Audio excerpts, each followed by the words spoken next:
This has been an unprecedented year for corporate unraveling. Never before have so many retailers and healthcare companies gone bankrupt in such a short time.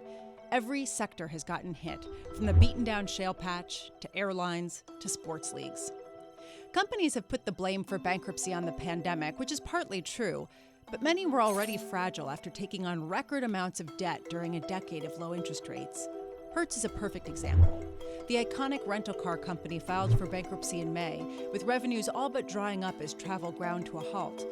But it also had failed to build a big enough cash cushion relative to its $24 billion of debt. Hertz's story is not unique. This may end up being the worst year for corporate defaults in history.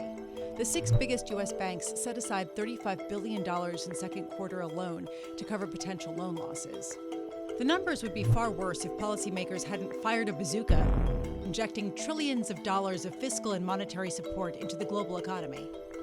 These measures have propped up markets and emboldened investors to plow into riskier securities. But all that hasn't been enough to offset the consequences of a recession. Companies are still struggling to survive with little income and ballooning debt after borrowing record amounts of cash to stay alive during the pandemic.